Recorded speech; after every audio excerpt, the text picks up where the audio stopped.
بسم اللہ الرحمن الرحیم۔ السلام علیکم۔ تو کیسے ہیں آپ سب؟ ہماری نیکسٹ ویڈیو آ چکی ہے حضرت عمر رضی اللہ تعالیٰ کے بارے میں۔ یہ بہترین دین کا سفر ہم نے ساتھ میں ہی شروع کیا تھا، تو آپ بلا شبہ اپنے کامنٹ سے ہمیں بتائیے کہ آپ کو ہماری پچھلی ویڈیو کیسی لگی، اور لائک شیئر اور سبسکرائب کیجیے اور اپنے فرینڈس کو بھی بھیجیے تاکہ انہیں بھی دین کے اس سفر میں آسانی ہو اور ہم اس توکل کے سفر میں ایک ساتھ آگے بڑھ سکے۔ آج کا ہمارا ویڈیو بہت ہی انٹرسٹنگ حضرت عمر رضی اللہ تعالیٰ کے سفر کے بارے میں ہے، جو ان کا سفر دل سے دین تک کا سفر ہے۔ تو چلیے ساتھ میں اس کو شروع کرتے ہیں۔ آخری تک کے بنے رہیے، لائک شیئر اور سبسکرائب کیجیے اور کمنٹ کرنا نہ بھولے کہ آپ کو یہ ویڈیو کیسی لگی۔ ایک ایسی شخصیت جن کی زندگی نفرت سے شروع ہوئی مگر محبت اور انصاف تک پہنچی، ایک ایسی آواز جو پہلے اسلام کے خلاف تھی اور پھر اسلام کی سب سے مضبوط دیوار بن گئی۔ یہ کہانی ہے ایک شہزادے کی جو مدینہ کی گلیوں میں ادا سے چلتا تھا، اور پھر وہی اپنی راتوں کی نیندیں چھوڑ کر غریبوں کی مدد کرتا رہا، جس کا نام سن کر دنیا کا ظلم کانپ اٹھتا تھا اور حق اور انصاف مسکرانے لگتا تھا۔ بیک گراؤنڈ میوزک آئیے حاضر ہیں ہم آپ کو لے جانے کے لیے ایک سفر پر حضرت عمر فاروق اعظم رضی اللہ عنہ کی زندگی کے انمول لمحوں میں۔ ایک کہانی جو صرف کتابوں تک محدود نہیں بلکہ ہر انصاف پسند دل میں بسائی گئی ہے۔ یہ صرف ایک کہانی نہیں، یہ ہے ایمان، توکل اور انصاف کا جیتا جاگتا پیغام۔ حضرت عمر کا ایمان جیسے ہی پوری طرح سے پکا ہوا، ان کے دل میں ایک نئی روشنی، ایک نئی طاقت۔ کی راتیں کبھی بھی اتنی سونی نہیں ہوتی تھی، مگر جب سے محمد ابن عبداللہ حضور اقدس صلی اللہ علیہ وسلم نے اپنے رب کے پیغام لوگوں تک پہنچانا شروع کیا تھا، مکہ کے لوگوں کے دلوں میں ایک عجیب سی بے چینی بس گئی تھی۔ قریش کے بزرگ، سردار اور تاجر سب کی نیندیں اڑ چکی تھی۔ کون تھے محمد صلی اللہ علیہ وسلم؟ کیسے ان کے کچھ الفاظوں نے ساری دنیا کو ہی ہلا دیا تھا؟ کیسے وہ لوگ جنہیں کبھی کسی سے عزت نہیں دی جاتی تھی، آج عزت سے سر اٹھا کر چل رہے تھے؟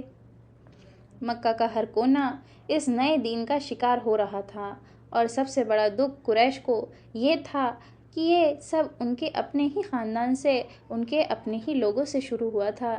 اسی بے چینی کے درمیان ایک آدمی تھا جس کا نام سن کر لوگوں کے دلوں میں خوف اترتا تھا، اور وہ آدمی حضرت عمر ابن خطاب رضی اللہ تعالیٰ تھے۔ لمبا قد، مضبوط جسم، چہرے پر شدت اور آنکھوں میں بجلیوں کی جھلک، وہ نہ صرف قریش کے سب سے طاقتور آدمی تھے بلکہ ان کا غصہ اور ان کی ضد بھی ایک مثال تھی۔ اور عمر رضی اللہ تعالیٰ اسلام کا سب سے بڑا دشمن بن چکا تھا۔ جب مدینہ کی طرف نکلتے لوگ راستہ چھوڑ دیتے، ان کا ارادہ صاف تھا، یا تو محمد صلی اللہ علیہ وسلم کو ختم کر دو یا پھر اپنی ہی عزت بچاؤ۔ ان کے گھر کا ماحول بھی بہت ہی بے چینی بھرا تھا۔ سب چھپ چھپ کر ان سے باتیں کرتے تھے۔ فاطمہ بنت الخطاب، عمر کی اپنی بہن، نے اسلام قبول کر لیا تھا۔ ان کے شوہر سید ابن زید رضی اللہ تعالیٰ بھی مسلمان بن چکے تھے، مگر یہ راز عمر سے چھپایا جا رہا تھا، کیونکہ سب جانتے تھے کہ اگر عمر کو پتہ چل گیا تو سب کچھ تباہ ہو جائے گا۔ عمر کا چہرہ تب رہا تھا، محمد صلی اللہ علیہ وسلم کا خاتمہ کرنے جا رہا ہوں۔ اس نے ہمارے مذہب کا مذاق اڑا دیا ہے اور ہمارے بزرگوں کا انکار کیا ہے۔ عمر رضی اللہ تعالیٰ کا غصہ۔ ایک دن عمر رضی اللہ تعالیٰ کے صبر کا پیالہ بھر گیا۔ مکہ کی گلیوں میں جب اس نے سنا کہ محمد صلی اللہ علیہ وسلم اپنی رب کی باتیں لوگوں کو سنا رہے ہیں اور لوگ ان کی طرف کھینچے چلے جاتے ہیں، تو عمر رضی اللہ تعالیٰ کا دماغ گھوم گیا۔ تلوار نکالی، اپنے کندھے پر ڈالی اور سیدھا نکل گئے، ایک ہی ارادے کے ساتھ، آج محمد صلی اللہ علیہ وسلم کا کام تمام کرنا ہے۔ راستے میں ایک آدمی ملا، نعیم ابن عبداللہ، جس نے دیکھا عمر رضی اللہ تعالیٰ کا رنگ بدلا ہوا ہے اور آنکھوں میں تو شدت کا طوفان ہے۔ اس نے ڈر کے مارے پوچھ ہی لیا، عمر کہاں کو چل رہے ہو اس غصے میں؟ اب گیا۔ اس نے سوچا عمر رضی اللہ تعالیٰ کو ابھی ہی اسلام قبول کروانا ہوگا، ورنہ سب کچھ ختم ہو جائے گا۔ اس نے ہمت کر کے کہا، عمر پہلے اپنے ہی گھر کا تو حال تم دیکھ لو، تمہاری اپنی بہن فاطمہ اور تمہارا بہنوئی سعید بھی اسلام لے آئے ہیں۔ عمر کا رنگ بدل گیا، چہرہ اور بھی زیادہ لال ہو گیا، تلوار کو اور مضبوطی سے پکڑا اور بنا کچھ بولے راستہ بدل دیا۔ فاطمہ رضی اللہ تعالیٰ کا گھر۔ فاطمہ اور سعید اپنے گھر میں قرآن کی تلاوت کر رہے تھے۔ ان کے ساتھ ایک بزرگ صحابی خباب ابن ارارت بھی ان کے ساتھ تھے، جو انہیں قرآن پڑھنا سکھا رہے تھے۔ قرآن کے الفاظ ہوا میں گونج رہے تھے۔ طٰہٰ مَا أَنزَلْنَا عَلَيْكَ الْقُرْآنَ لِتَشْقَىٰ۔ اچانک دروازہ زور سے کھلا۔ عمر گھر میں داخل ہوئے جیسے کہ ایک طوفان اندر گھس آیا ہو۔ یہ کیا آواز تھی؟ کیا زور کا مکہ مارا؟ سعید زمین پر گر گئے۔ فاطمہ آگے آئی گئی۔ عمر نے اس پر بھی ہاتھ اٹھایا۔ فاطمہ کا چہرہ خون سے بھر گیا تھا، مگر اس کی آنکھوں میں آج کچھ اور ہی تھا، ڈر نہیں، صرف ہمت اور یقین۔ اس نے مضبوطی سے کہا، ہاں، ہم لوگ بھی اسلام لے آئے ہیں۔ ہم اللہ اور اس کے رسول محمد صلی اللہ علیہ وسلم پر ایمان بھی لا چکے ہیں۔ کرو جو تم کو کرنا ہے عمر۔ عمر رضی اللہ تعالیٰ کے ہاتھ تھر تھرانے لگے۔ اپنی بہن کا خون دیکھ کر، اس کے لفظوں کی سختی دیکھ کر اور اس کے دل میں ایک درد جاگا۔ اس نے کہا، وہ پرچے مجھے دے دو جو تم لوگ پڑھ رہے تھے۔ فاطمہ بولی، نہیں، تم پاک نہیں ہو، وضو کرو، پھر ہم تمہیں اللہ کا کلام دکھائیں گے۔ وضو اور تلاوت۔ عمر رضی اللہ تعالیٰ کا دل اس وقت ایک عجیب حالت میں تھا۔ انہوں نے وضو کیا، پاک ہو کر ہاتھوں میں پرچے لیے، آنکھوں سے پڑھنے لگے، طٰہٰ مَا أَنزَلْنَا عَلَيْكَ الْقُرْآنَ لِتَشْقَىٰ إِلَّا تَذْكِرَةً لِمَنْ يَخْشَىٰ۔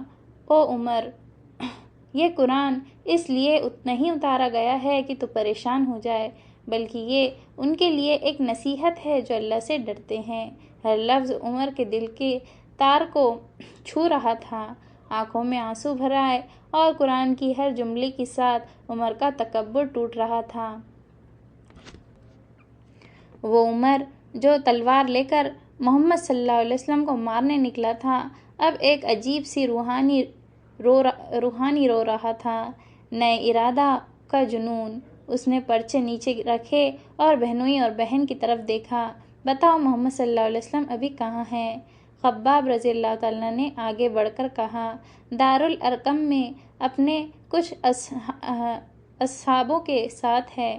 عمر نے تلوار اٹھائی، مگر اس بار ارادہ کچھ اور ہی تھا۔ دارالارقام کا سفر۔